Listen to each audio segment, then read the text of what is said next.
Assalamualaikum warahmatullahi wabarakatuh. Perkenalkan, nama saya Farhan Hamzah selaku moderator di kelompok 3. Sebelumnya kami akan memperkenalkan diri. Saya akan memperkenalkan mereka, yaitu ada saya sendiri Farhan Hamzah sebagai moderator serta sebagai pembahas. Kemudian ada Nazwa Aulia sebagai pembahas. Lalu ada Kartika Setiawati sebagai pembahas. Dan yang terakhir ada Sri Kesumawardani Sihaan sebagai pembahas.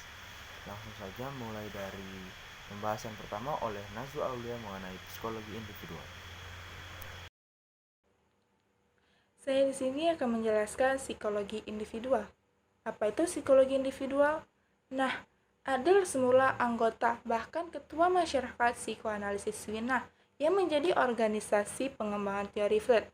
Kemudian memisahkan diri karena mengembangkan ide-ide sendiri. Dia kemudian membentuk kelompoknya sendiri, yakni individual psychology. Ada 5 perbedaan prinsip Adler dengan Freud. Yang pertama, Freud memandang komponen kehidupan yang sehat, yaitu kemampuan mencintai dan berkarya. Sedangkan Adler, masalah hidup selalu bersifat sosial. Yang kedua, Freud memandang kepribadian sebagai proses biologik atau mekanistik, sedangkan Adler termasuk pelopor ego kreatif. Yang ketiga, Adler menekankan adanya keunikan. Setiap kepribadian merupakan konfigurasi dari motif-motif, sifat, minat, dan nilai-nilai setiap perbuatan yang dilakukan. Yang keempat, Adler memandang kesadaran sebagai pusat kepribadian, bukan ketidaksadaran. 5. Adler keras berpendapat bahwa semua kehidupan selalu bergerak. Baik, terima kasih. Di sini saya akan menjelaskan tentang teori Adler. Jadi mengenai penjelasan tersebut bahwasannya menurut Adler makhluk hidup adalah suatu kesatuan sosial yang tidak dapat dipisahkan. Nah, maksudnya mereka menghubungkan dirinya dengan orang lain di sekitar mereka dalam usaha kerja maupun sosial. Nah, di sini Adler mengemukakan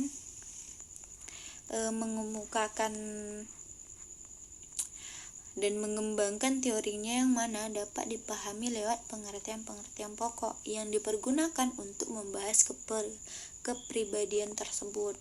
Yang pertama, perasaan rendah diri dan kompensasi. Yang kedua, tujuan yang semu. Yang ketiga, berjuang untuk menjadi superior. Yang keempat, minat sosial. Yang kelima, gaya hidup. Yang keenam, aku yang kreatif. Yang ketujuh, individualitas sebagai pokok persoalan. Baik, terima kasih. Selanjutnya saya beri kesempatan teman saya untuk menjelaskan tentang keunggulan teori Adler. Keunggulan teori Adler. Adler tidak memperlakukan pasiennya dengan formal, dan sesi terapi Adler lebih seperti percakapan antar teman. Metode utama Adler dalam asesmen yaitu urutan kelahiran, ingatan awal, dan analisis mimpi. Birth order. Urutan kelahiran adalah pengaruh sosial yang utama ketika masa kanak-kanak. Anak pertama biasanya mendapat perhatian yang penuh dari orang tua mereka. Adler yakin bahwa anak pertama memiliki ketertarikan pada pemeliharaan urutan dan kekuasaan. Anak kedua membuat pergolakan pada hidup anak pertama. Bayi kedua tidak membawa sesuatu yang baru seperti anak pertama, dan orang tua mungkin lebih rileks dalam menghadapi anak kedua. Anak paling muda atau anak terakhir sering dijadikan kesayangan dalam keluarga, terutama jika hubungan dengan saudara kandung yang lainnya lebih tua beberapa tahun. Anak tunggal tidak pernah kehilangan posisi keunggulan dan kekuatan yang mereka dapatkan di dalam keluarga. Mereka tetap jadi fokus dan pusat perhatian. Analisis mimpi.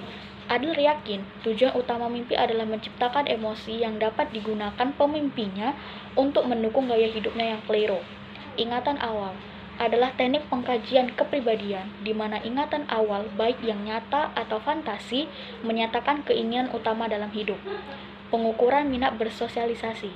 Menurut Adler, alat tes hanya akan merekayasa kepribadian sesungguhnya serta membingungkan, dan bahwa para terapis seharusnya meningkatkan intuisi mereka. Diabaikan pada masa kanak-kanak. Anak yang diabaikan atau ditolak oleh orang tuanya cenderung merasa dirinya tidak berharga sehingga mempengaruhi kepribadian mereka. Saya akan menjelaskan tentang prinsip dasar. Prinsip dasar memiliki 7 jenis, yaitu prinsip dasar rasa rendah diri, prinsip superior, prinsip gaya hidup, prinsip diri kreatif, prinsip diri yang sadar, prinsip tujuan semu, dan prinsip minat sosial. Apa itu prinsip rasa rendah diri? Yaitu meyakini bahwa manusia dilahirkan disertai dengan perasaan rendah diri. Setiap individu pasti menyadarinya, karena dalam lingkungan, individu dapat melihat bahwa banyak makhluk lain yang memiliki kemampuan meraih sesuatu yang tidak dapat dilakukannya. Contoh, anak kecil pasti merasa rendah diri ketika melihat orang dewasa mampu melakukan segala hal, karena dia merasa dia itu tidak mampu melakukannya.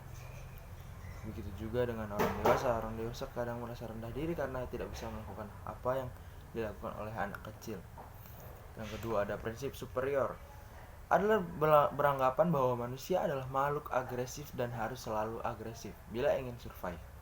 Namun, kemudian dorongan agresif ini berkembang menjadi dorongan yang mencari kekuatan baik secara fisik maupun simbolik. Demikian banyak pasien Adler yang dipandang kurang memiliki kualitas agresif dan dinyatakan sebagai manusia tak berdaya. Karenanya, yang diinginkan manusia adalah kekuatan. Dari sini konsepnya berkembang lagi, bahwa manusia mengharapkan untuk bisa mencapai kesempurnaan. Dorongan superior ini sangat bersifat universal dan tidak mengenal batas waktu. Yang ketiga, ada prinsip gaya hidup. Usaha individu yang mencapai superioritas atau kesempurnaan yang diharapkan memerlukan cara tertentu.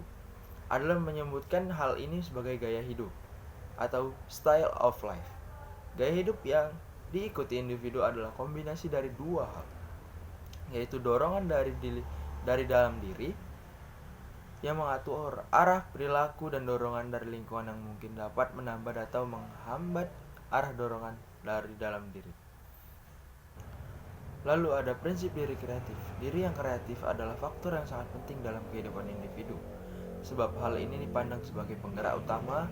Sebab pertama bagi semua tingkah laku. Dengan prinsip ini Adler ingin menjelaskan bahwa manusia adalah seniman bagi dirinya sendiri, karena setiap manusia memiliki karyanya sendiri, memiliki kelebihannya sendiri.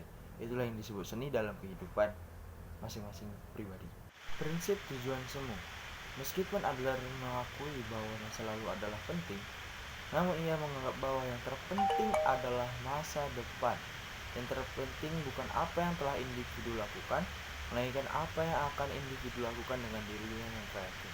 Itu dikatakannya tujuan akhir manusia akan dapat menerangkan perilaku manusia itu sendiri. Misalkan, seorang mahasiswa yang akan masuk perguruan tinggi bukanlah didukung oleh prestasinya ketika di sekolah dasar atau sekolah menengah, melainkan tujuannya. Ia didorong oleh tujuannya untuk mencapai gelar yang akan didapatkan setelah lulus dari perkuliahan. Lalu selanjutnya ada prinsip minat sosial. Ini prinsip yang terakhir. Setelah melampaui proses evolusi tentang dorongan utama perilaku individu, Adler menyatakan pula bahwa manusia memiliki minat sosial, bahwa manusia dilahirkan dikaruniai minat sosial yang bersifat universal. Kebutuhan ini terwujud dalam komunikasi dengan orang lain, yang pada masa bayi mulai berkembang melalui komunikasi anak dengan orang tua, dimulai pada lingkungan keluarga, kemudian pada usia 4-5 tahun, dilanjutkan pada lingkungan pendidikan dasar, di mana anak mulai mengidentifikasi kelompok sosial. Individu diarahkan untuk memelihara dan memperkuat perasaan minat sosialnya ini, dan meningkatkan kepedulian pada orang lain. Melalui empati, individu dapat belajar apa yang dirasakan oleh orang lain sebagai kelemahannya dan mencoba memberi bantuan kepada orang lain tersebut. Sekian, begitu saja presentasi dari kelompok 3. Jika ada pertanyaan, boleh kalian tulis di kolom komentar di bawah, dan akan kami jawab di pertemuan kita ketika Zoom meeting. Terima kasih. Assalamualaikum warahmatullahi wabarakatuh.